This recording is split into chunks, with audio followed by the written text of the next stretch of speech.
Kurt Lischka. Kurt Lischka was born in 1909 and during World War II served as a senior official of the Gestapo in Paris, overseeing security operations that facilitated mass arrests and deportations of Jews from France to extermination camps. After the war, he remained in West Germany under his name and managed to avoid extradition for decades, working normal jobs and escaping judicial scrutiny despite being sentenced in absentia by a French court to life imprisonment in 1950. During the 1950s and 1960s, as French prosecutors reviewed wartime documentation, Lischka's signature repeatedly appeared on transport lists and authorizations connected to mass deportations from occupied France. Investigators compared those documents with post-war records, confirming that he was still living openly in West Germany. French courts issued extradition requests, but German authorities rejected them on legal grounds, arguing that a German citizen should not be extradited. Starting in the early 1970s, activists headed by Beta Klarsfeld and her husband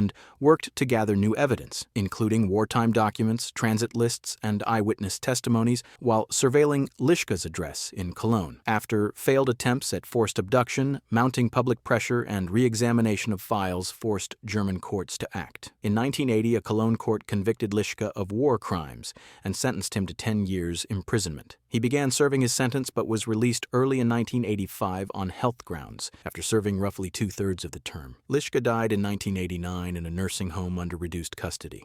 In your opinion, should these individuals have been pursued even in old age, or should they have been allowed to live out their final years in peace? Let me know what you think in the comments. Erich Priebke. Erich Priebke was born in 1913 in Germany and served with security police units in occupied Italy, where he participated in operations linked to the Ardeatine Caves massacre in 1944. After the war, he avoided Allied prosecution by moving through post-war escape networks and eventually reached Argentina, where he lived under his own name in the small city of Bariloche. There, he became a local businessman and was regarded as a helpful member of the community, which allowed him to remain largely unnoticed for decades. In the 1990s, renewed historical interest and access to additional documentation encouraged researchers and journalists to revisit unresolved cases from Italy. While reviewing old personnel files and wartime testimonies, investigators noticed references to a Priebke living in Argentina, which led journalists to attempt locating him directly. As they compared post-war images with contemporary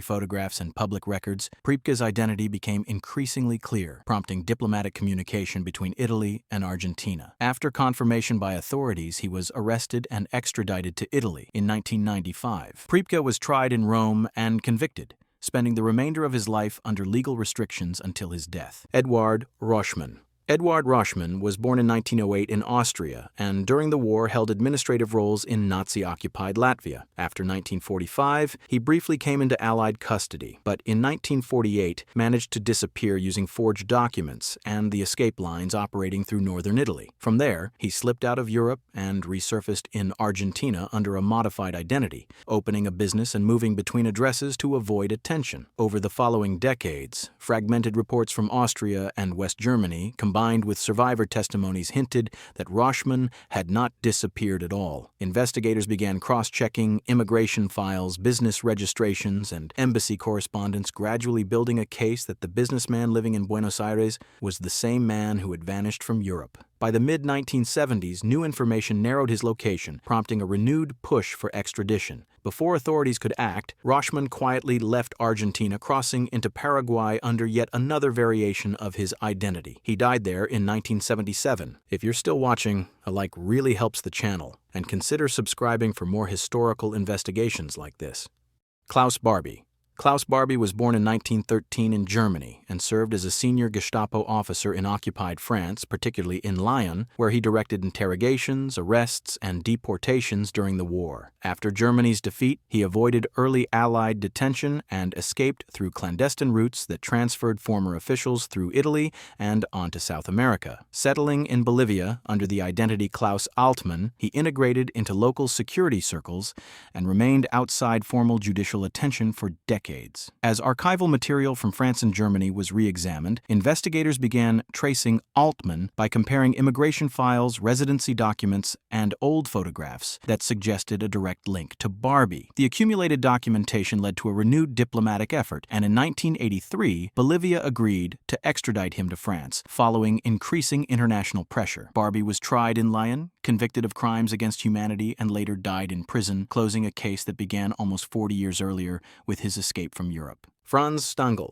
Franz Stangl was born in 1908 in Austria and began his career as a police officer before being absorbed into the Nazi security system following the annexation of Austria. During the war, he became commandant of the Sobibor and Treblinka extermination camps, where he held senior administrative roles within the machinery of the Holocaust. When Germany collapsed in 1945, Stangl used escape routes that moved former officials through Italy into South America, eventually arriving in Brazil. Under the modified name Franz Lamm, he settled in Sao Paulo, lived with his family, and worked for more than a decade, largely unnoticed by post-war authorities. In the early 1960s, war crimes researchers in Austria began re-examining dormant cases and noticed irregularities in post-war witness statements mentioning an Austrian Franz Lamm, who had left Europe using one of the escape routes through Italy. As survivor testimonies were compared with Red Cross migration documents and employment records in South America, investigators started suspecting that Lamm and Stangl were the same person. After a sequence of confirmations, including matching physical descriptions and photographs, authorities in Sao Paulo were finally certain that the man living there as a factory employee was indeed Franz Stangl, setting the stage for his arrest and extradition. In 1967, Stangl was detained by Brazilian police and extradited to West Germany, where he stood trial for his role in mass killings. He was convicted and sentenced to life imprisonment in 1971, dying shortly thereafter. Joseph Schwamberger. Joseph Schwamberger was born in 1912 in what is now Austria and served in SS units assigned to forced labor camps in occupied Poland during the war, where he held supervisory roles over deportations and camp administration. When Germany collapsed in 1945, he crossed into Austria and later moved along post-war escape channels that took several former officials toward South America. Eventually, he settled in Argentina under a renewed identity, where he lived for decades, working ordinary jobs and avoiding significant public attention. In the early 1980s, investigations in Germany reopened wartime files that included Schwamberger's name in connection with camp operations and forced labor transports. As prosecutors compared witness statements with recently reviewed personnel documents and immigration records from Argentina, his presence in South America became increasingly likely. After diplomatic requests were submitted, Argentine authorities began checking residency data and identification paperwork, leading to his arrest in 1987. Schwamberger was extradited to Germany, tried for wartime crimes, and sentenced to life imprisonment. He died in custody in the early 2000s. If you're interested in the intelligence side of these post-war pursuits, I've also made a video focusing exclusively on the Nazis who were tracked and captured by the Mossad. It explores how covert operations, surveillance, and long-term intelligence work were used to locate fugitives decades after the war.